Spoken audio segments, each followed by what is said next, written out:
Hey, yo, what's up? It's your boy, Sirr of the 2020 Podcast, LLC. Please say the LLC. And before you listen to this episode, I just got to let you know, I need you to stop what you're doing. Go to blkrenaissance.com, and I need you to shop for the culture. That's right. Anytime you use the promo code LLC20 at Black Renaissance Clothing's website, you will get 20% off your order. Off rip, no questions asked. So do me a favor and do it for the culture. Peace. Hey, this is KJ, and I have a question for you. When was the last time you got something nice for yourself? That's what I thought. So why not visit www.theblurredsyndicate.com and get something that will help you express who you really are. They've got shirts, mugs, purses, mouse pads, and even aprons for the grillers of the family. So, if you're a fan of anime, pro wrestling, or hell, even the Golden Girls, the Blurred Syndicate has got you covered. Also, if you use the code LLC20 at checkout, you'll get 20% off your order. So what are you waiting on? I got mine. Come get yours. And remember to join the BS.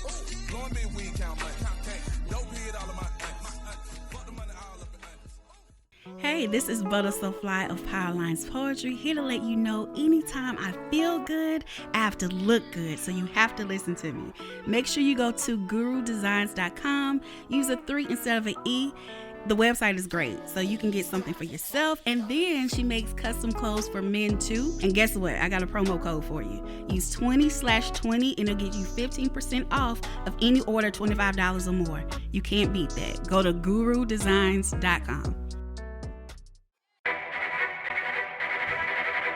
The self-destruct sequence has been activated. Repeat, the self-destruct sequence has been activated. This sequence may not be aborted. All employees proceed to the emergency car at the bottom platform. Okay, we lit it just like a fuse, so no need to pick and choose. Welcome to 2020, where we do more than interviews. The hottest be coming through, dropping knowledge on all of you. Get a pick of the part of you with the truth that they offer you. Yeah, hands up, we doing it for the culture. To give artists and businesses more exposure. Keeping it real and stay solid just like a boulder. It's about to go all the way down, can't get no lower. Chasing my dreams, know that they get no slower. But if I stay running, I promise they getting closer.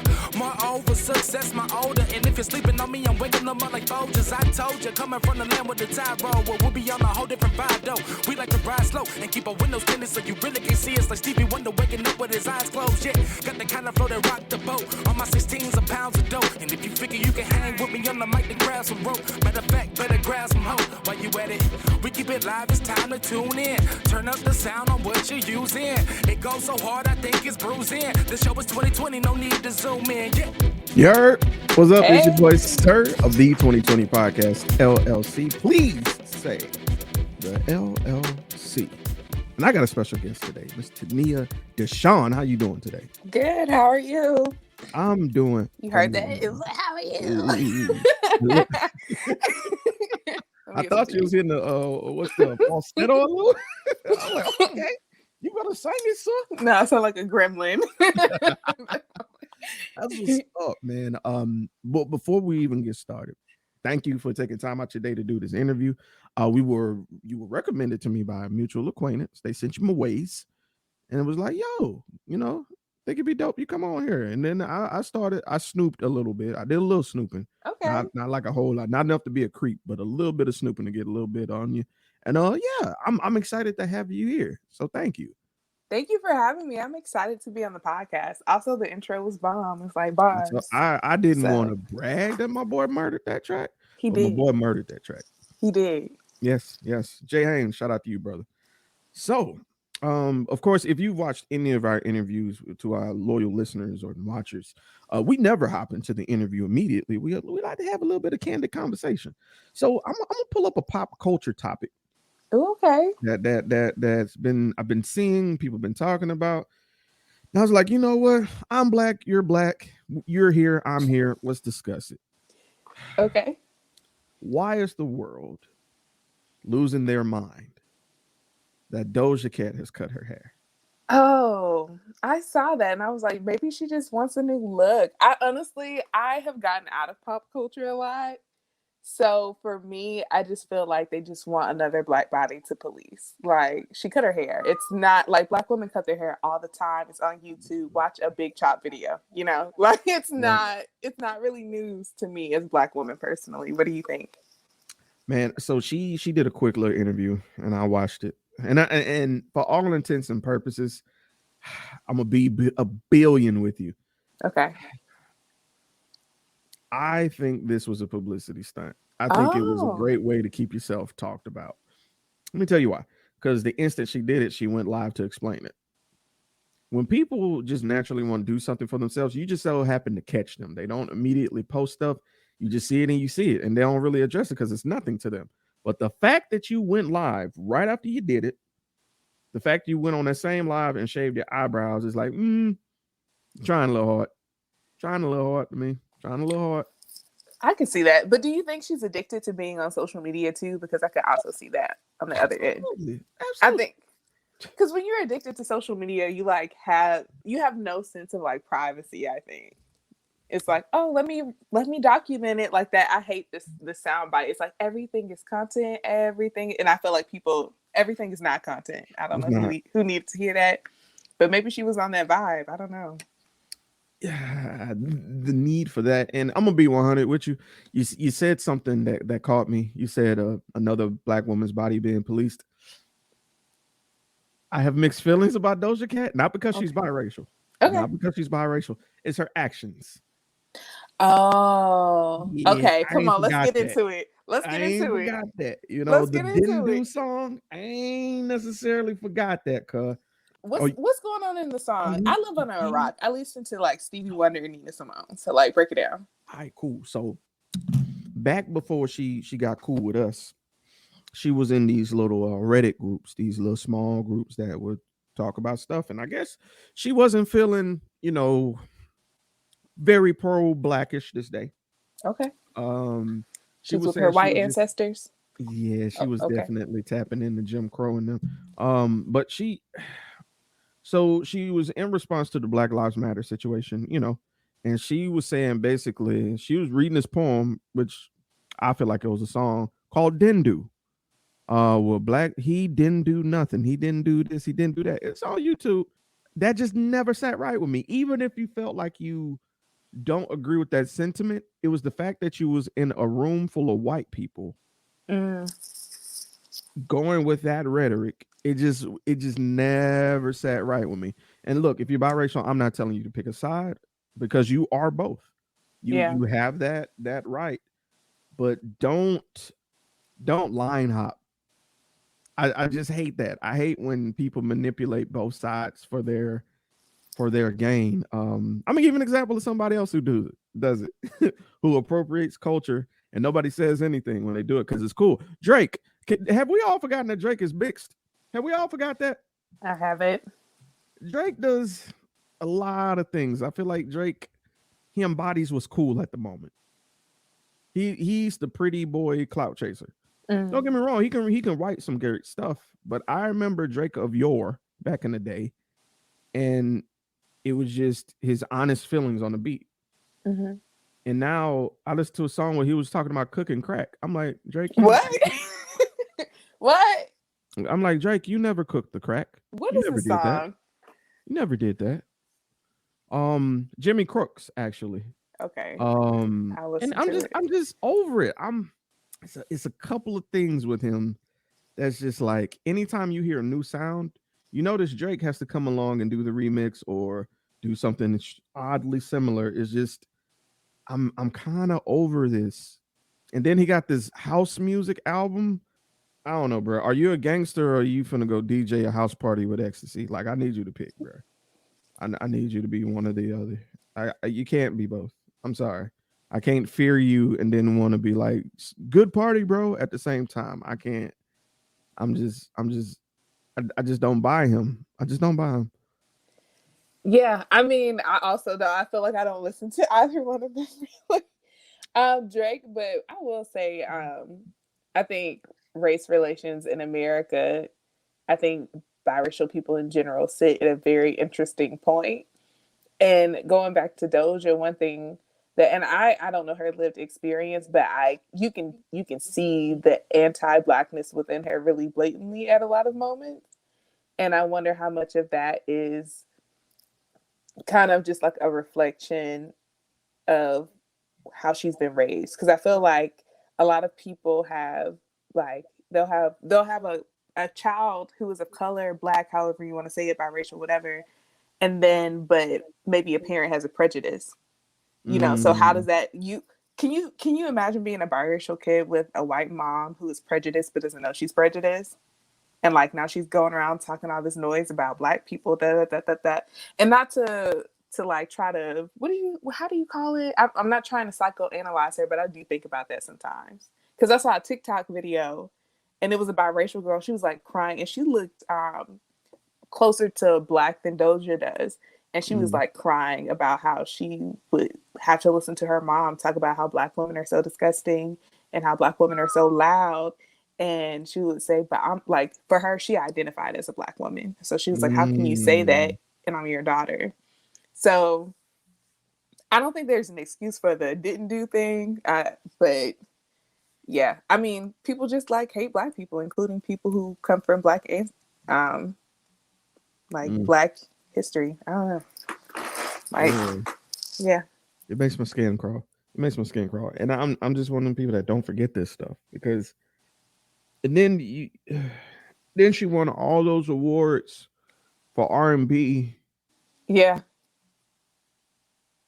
The fuck? Excuse me, but like, come on, man. Like, I feel like there's certain people that's the integrity of awards have always been shady, but it's just blatant now. It's absolutely blatant. Well, that was my soapbox moment. How are you doing this week?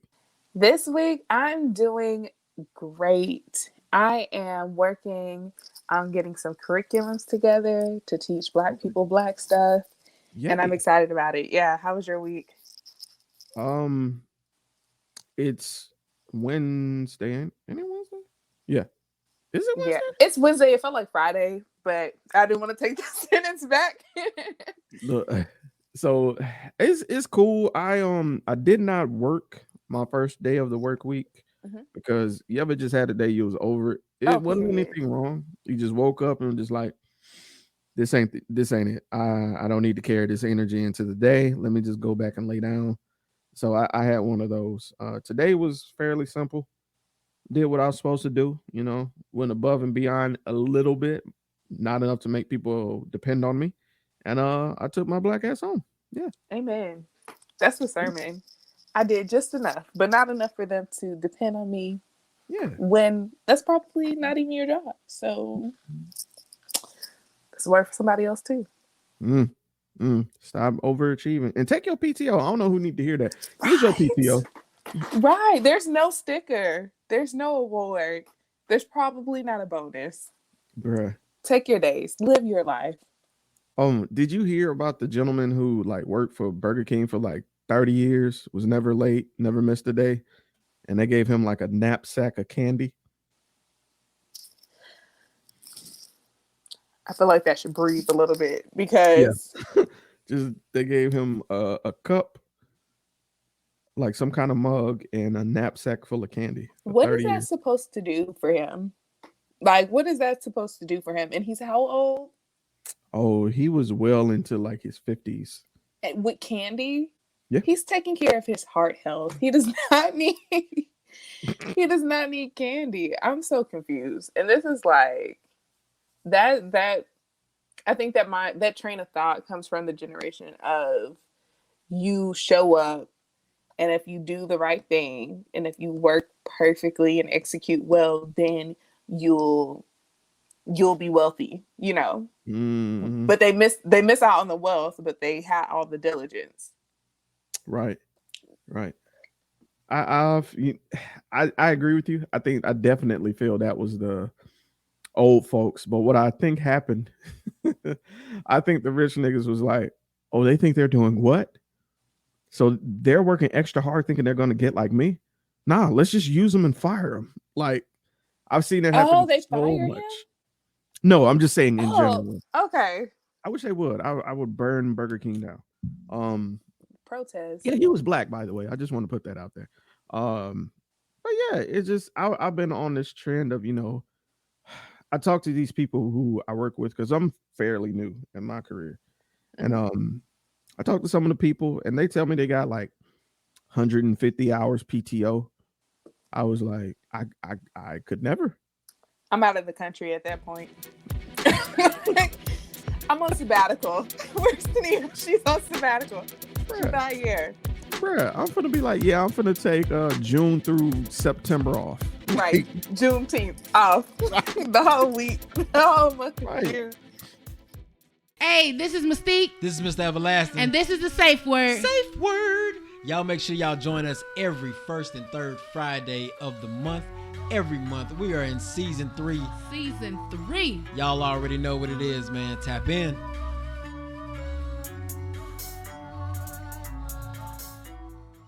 All right. Well, with that being said, we're gonna get into what we're here to discuss, and that is yourself, madam.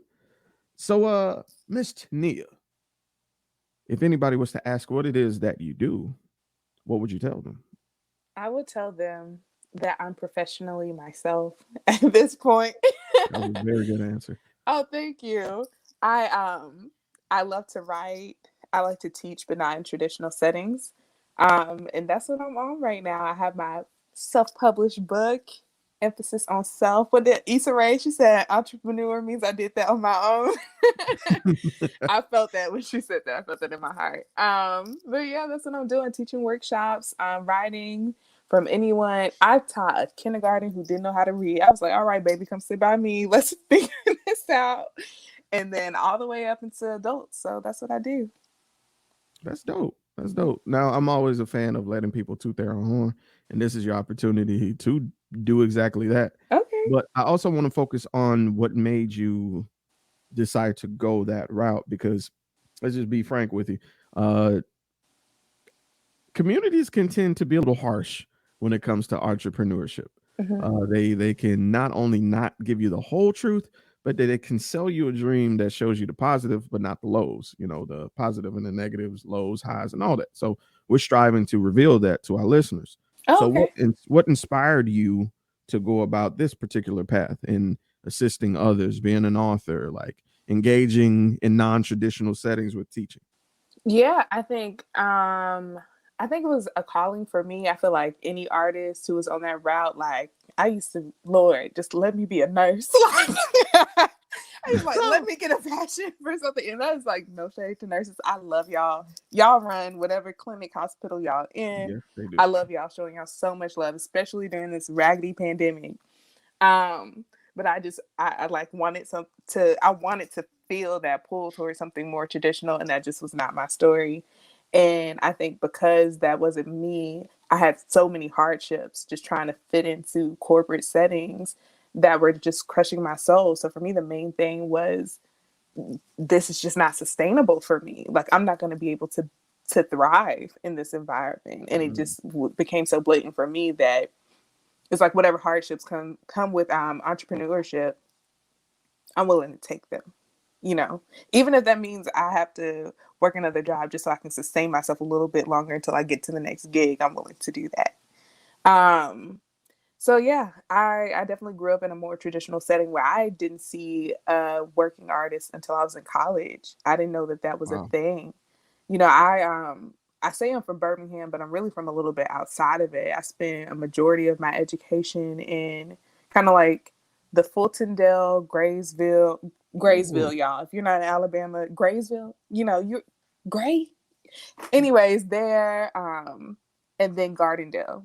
So it wasn't like the most like I barely learned Maya Angelou. I wasn't at Parker where all the people are getting their, Black education and everything.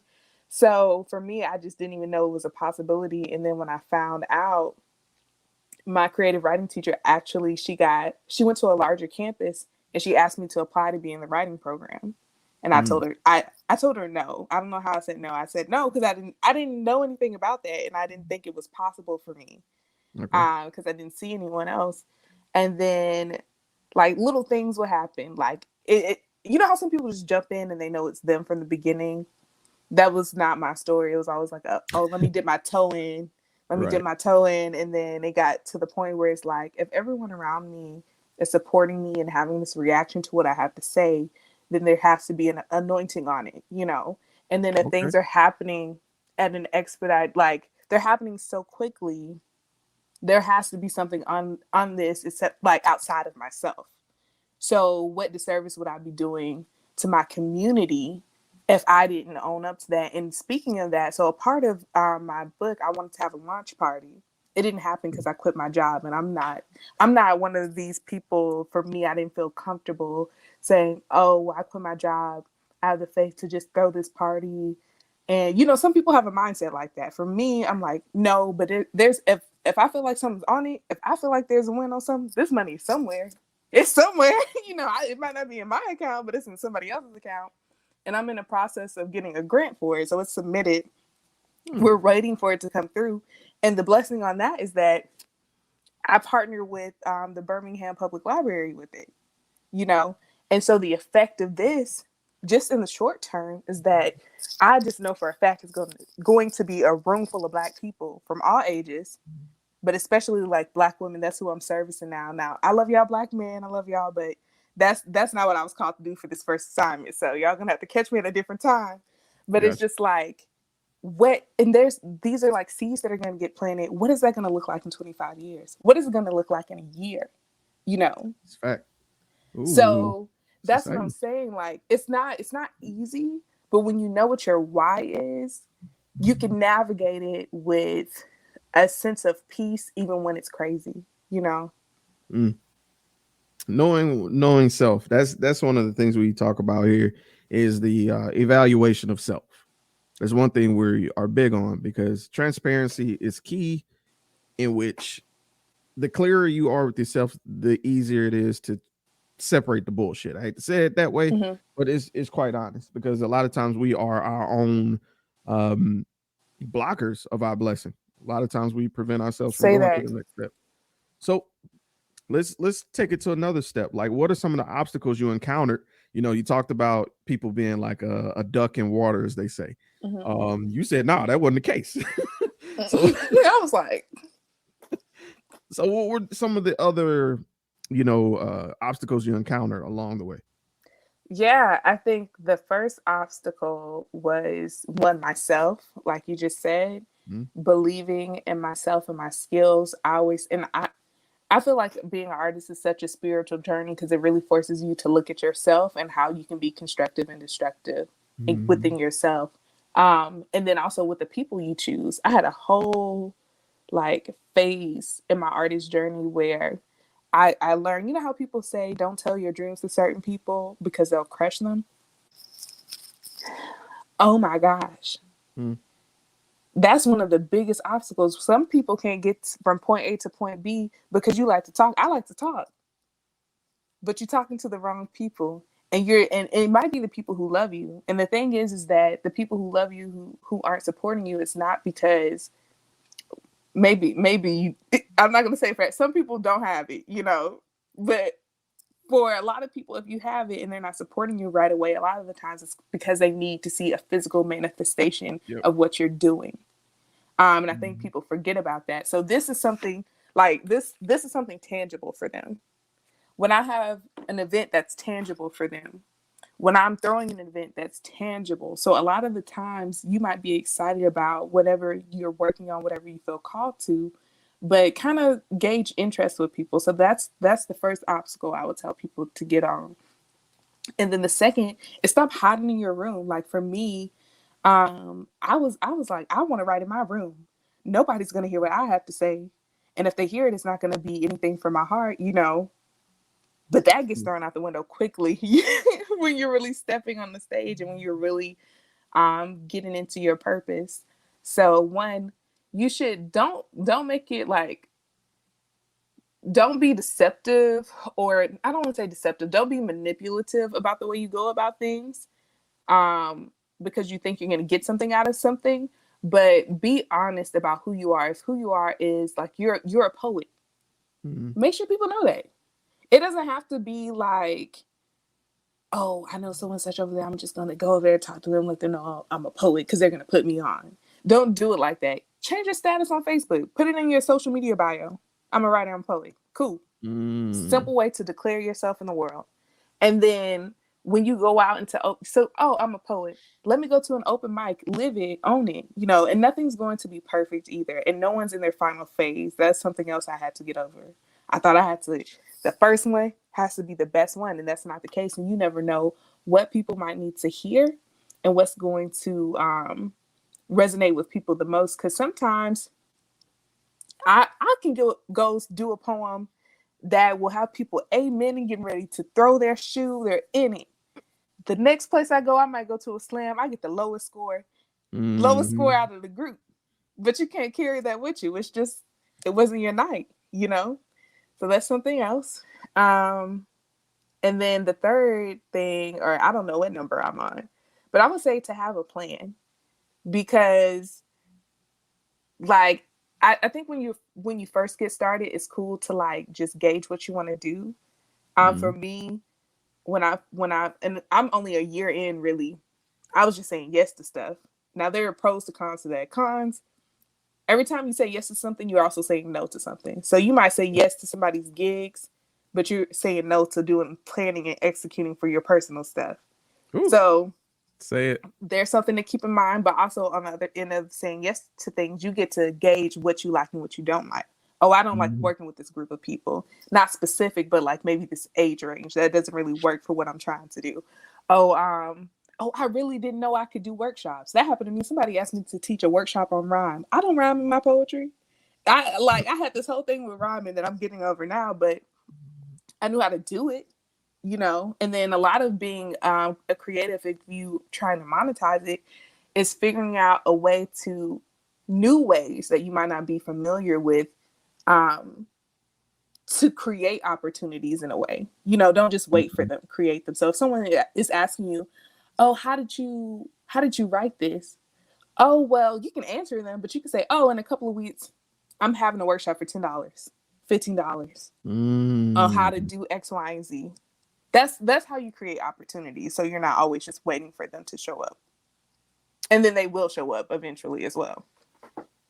And I think that's honest word there, because I think a lot of times we do sometimes, and I'm guilty of it too, expect immediate results. And you mentioned it earlier, we're in the phase of planting seeds to see where they grow. So I'm glad you added that bit on the end there. All right.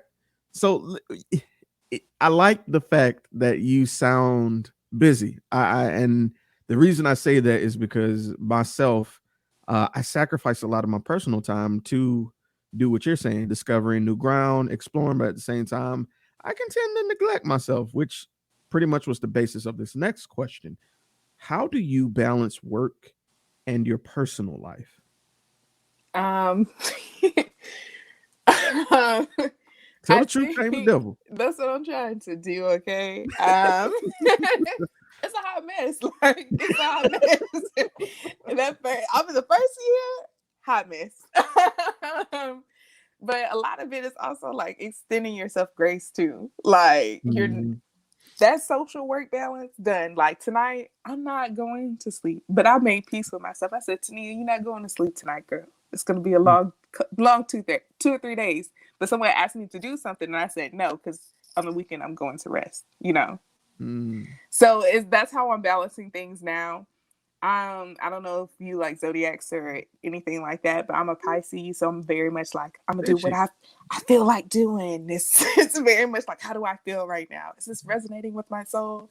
So a lot of the times, if I'm tired and it's not like urgent, I'm not doing it. I'm just not doing it. I'm gonna go out and hang out with my friends, because at the end of the day, if I'm not taken care of, I'm no good to anyone else. And if anyone wants me at less than 100%, I don't need to be there. So that's how I feel about it. Respect. I like that answer. Don't go half-assed. I hear it. Yeah. Because inadvertently, what we do is, because I've done this before, I've showed up at an event with all the wrong energy, and I've ruined it inadvertently for someone who genuinely wanted to enjoy themselves. So yeah, you're right. It's like that. Yeah. Energy is real. And shout out to Pisces, man. I mess with you fishes. Y'all are cool. Y'all are weird, but y'all are cool. We Y'all are. cool. Air Nation. Man. All right. So let's look back over the past year and a half, 2 years. Has there been one memory so far that has been the most memorable? The one that kind of solidified. It was like, you know what? It came together. I am on the right path. This was it. That's a good question. I think the first one that's popping up in my mind is I was working at this job I did not want to work at, and I was just like miserable. And I got inbox. I got inbox. Those opportunities that come out of the blue. Give me a second. I'm on the phone. Good night. I'm sorry. Can you edit this out? Absolutely. Okay. Thank you. So let's see. They inboxed me, and it's from Penn America asking me to teach our community about this book. And I'm putting poetry in there too. But at that point, I was like, what? I was just like, what? A national organization wants me to teach this text to my people, and I'm always for my people. And in that season, I was in an environment that told me I was less than, said I wasn't intelligent, said I was aggressive, said I had no leadership qualities. And to be in a toxic environment like that, and to have like this completely opposite, like to just knock out all those things that were trying to really attack my confidence and my belief in myself and my trust in myself. That was a moment where I was like, I think there's something to this. I think this is what I'm supposed to be doing, because that doesn't just happen to people. This was not something that was posted for people to apply to, So that's, for me, was when I was like, oh my God, like this is what, and I'm not saying that in vain. I was literally like, I went to the break room. I was boo-hoo, bawling my eyes, crying. And I said, I cleaned up my desk that day. I said, I don't know how long I'm going to be here, but it's not that long. So let me be ready. So when it's time to dip, I just got to walk out the door, because something else is calling my name. I was like, there's something else out in this world for me. All right. I like that. And I like the energy that you carrying, that you got that confirmation that as soon as you heard the naysayers, like, nope, you it. You know what I'm saying? So it's dope when the universe provide those opportunities for you. So let me flip the script though. Okay. Let me ask the inverse of that question. Was there ever a moment that you felt like you wouldn't be successful in this endeavor, and who or what changed your mind? Another good question. This is not stuff. I don't like thinking about stuff like this. So to think about it some more. This is our way of forcing you to give your testimony. Okay. I'll think about it. I don't want to say where I was, but I was at this, it was almost like a conference. And it was like with a bunch of other artists. And it was my first time in this type of environment. And I just felt like so awkward, weird, like new kid. Because I didn't know anybody. And these people were not as friendly as I had anticipated them to be. And like they were crazy too. They were crazy. Their skills were amazing. And it was just like such an awkward, not a vibe for me. And I'm very much like a vibe type of person. It was just not it. And I was like, is this the community that I'm supposed to be in? And I had that question. But I think on the other end of that was maybe this group of people in this moment is not it. But at the same time, I don't think having like one or two bad experiences get to determine what you do with your life. Maybe it's that and I'll say it was like a competition. Maybe I'm not a competitive poet, and I think I'm okay with that. I think, especially since I identify more as a writer anyways, poetry just speaks to my heart right now. But I don't think in any ways I'm limited. And I think any writer will tell you that, because writing can be taken in so many different great directions. I think poetry is just my base point, you know? Mm. So for me, I was like, well, if this competitive side is a no, then what's my yes? That means my yes is out here somewhere. And so right now I'm in the process of seeing where my writing will take me next. Okay. That's the answer? Yeah, it is. Okay. It is. It is. I love it. All right. So let's talk the long-term question. This is my infamous question because Okay. I'm one of those people. I'm very meticulous. I like to, as much as my plans don't go according to plan, I still like to plan out as far as I personally can. Where would you like to see yourself as a writer, as a poet, as a teacher of sorts Mm-hmm. in the next 1 year, in the next 3 years, Okay. and then in the next 10 years? Okay. Let me write that down because I can be like short term. Bruh, Here's the question. when I tell Okay, you you so many said. people can't remember them 3 numbers after I say it. See, that's when you have to know yourself. It's called pen and paper. Okay, you said 1 year, 3 years, and 11 years. Is that what you said? 10. 10. Okay. Where you get 11? Um, lucky number. I don't know. Okay. The number of purpose. We're talking about purpose. Okay. All right. But in 1 year, I see myself. This is something I've always wanted to do. When I have my book, so I want to push my book as much as possible this year, because the message I feel like is going to change the community. I see myself doing more teaching workshops. I want to see more diverse books, and I want to see children know that they can write at any age, and I want to see adults know that they can write at any age. That's something that I want to see manifest specifically in the Black community, because I know for me and for people who live outside of major cities, people will tell you there's no money in this, but go home and watch TV all day. You know, so there's a market for us. We're missing in these conversations. We're missing at the table. And there's no reason why we don't have that for ourselves. So in this next year, that's something I want to, like, when I tell you, I want to go, like, and I'm going to say it in good faith. Go ahead. I want to go not only in Alabama, I want to go across the diaspora and teach, because one thing I like to see in music, even though I'm not a big music head, I like to see how, like, people like Tim's and Burna, whatever, how they're really taking over now, but they're from the continent. Yeah. Why don't we see as much of that in poetry? Why don't we see as much of that in writing? So that's something that I definitely want to go to the Virgin Islands. I want to go to Tanzania. I want to go to the Gambia. Those are 3 places for sure I want to go to. One place has a school for the one in Tanzania. I think it's a school for all children. The one in the Gambia is a school specifically for girls. Now that one, I just, like, without a doubt, once I get the finances figured out, I want to go. Like, I feel like there's no reason why I can't go to this place Right. except for me, because the girl who graduated is an alumni from my school, and I wanted to go, but I had a different opportunity one summer, so I didn't do that, which I don't regret at all.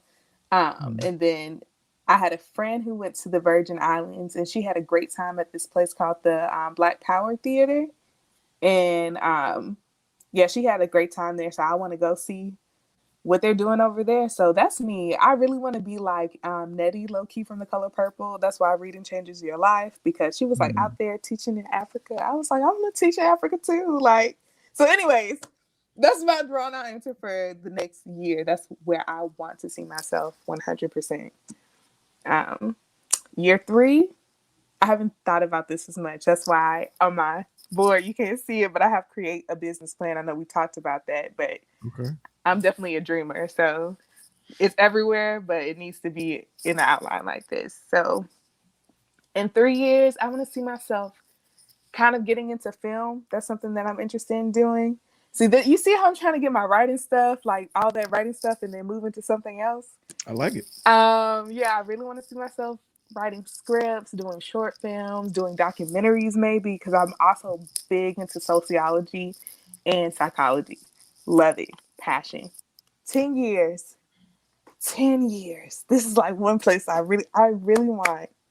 Like, Like I really want like a house, but like it looks like a house. Okay. But it's like 1 story, maybe 2 stories, but out in the woods in the country. Like somewhere you think Black people are not at, that's where we about to be. Like Okay. in the woods. And this big thing that looks like a house, but it's really like a school. For creatives. Oh, That's what I dope. want. So Like- you mean to tell me you about to have like X-Men level Xavier Institute for Gifted Black Youngsters in the woods, yo? I'm See, for it. you know that's exactly what the vibe is. That's exactly what the vibe is. I'm loving that. Period. All disciplines, not just writing. Like I want it to be so I want it to be so popping that I can't do it by myself. I need people to come in from here, there, and like because we don't even have places like that now. We don't. Man, they be mad at us. They'll definitely come and try to shut it down. They won't. Definitely. They won't be able to though, because we'll own the land. Period. See, you can envision it. I can tell you can envision it popping. That's the dream. That's the dream for me. That's hard. That's hard. I digs that. You go get it, man. It's there for you to get. Go and get it. Thank you. All right. So this is my final question, and it's my favorite because I dedicate it to everybody watching, listening, who are being inspired by your testimony, by your story. The hardest thing to do is what you're doing, to take an idea, a dream, and actively pursue it. What words of encouragement do you have for that person who's listening, for that person who's watching, for that person who's, peeking through the curtains, looking at you do your thing? What words of encouragement would you have for them, but they're afraid to act on it? Yeah. I think for me, I think I can only speak from my experience. So for me, whenever I experience doubt, it's usually because I've forgotten who I am. Ooh. And I always keep things around me. You're funny. That was hard. It's really what different. it is. I think a lot of people can resonate with that too. So for me, I love to keep letters. I have letters from middle school. It might just say I love you. That's it. So I keep things like that. So whenever I'm questioning myself, I can go back to a point where somebody really saw something in me, and I can reflect on that. Or I'll reflect in a journal. It doesn't really have to be from an external, source. I can go look in a journal when I felt really hopeful. And then I also have this wall with just things that mean something to me, like different words. And then on one of the note cards, I love Rudy Francisco. He's a poet. If y'all don't know who he is, y'all should go watch a video. Google him. Like, he's amazing. And he was doing like an Instagram live, and one of the things that he said was, you never know who might be the Maya Angelou, who might be the next big star, whoever's in your field, but you at least have to try. So whenever I get down to the core of like, am I going to make it? Is this going to happen? I say to myself, I at least have to try. And I think when you put a genuine effort and you try, I have never not seen fruit. And if you're not seeing fruit, go back to your why.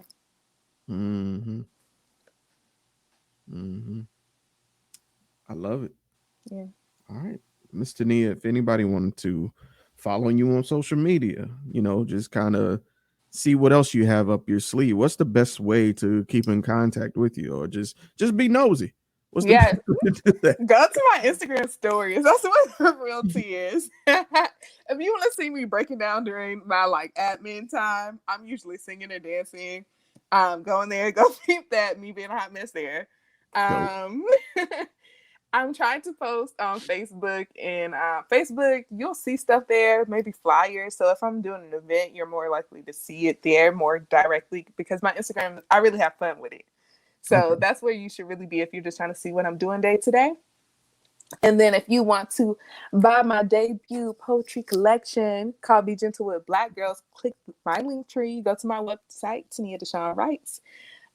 Get that. It's going to say $23 on my website because I include the shipping and everything in the price. I don't understand why we can't go to the store and know what price things are from jump. So that's why I do it. Yeah. And if you go to Amazon, it's there too. It's going to say $15. once you add in, it's the same price as it is on my website.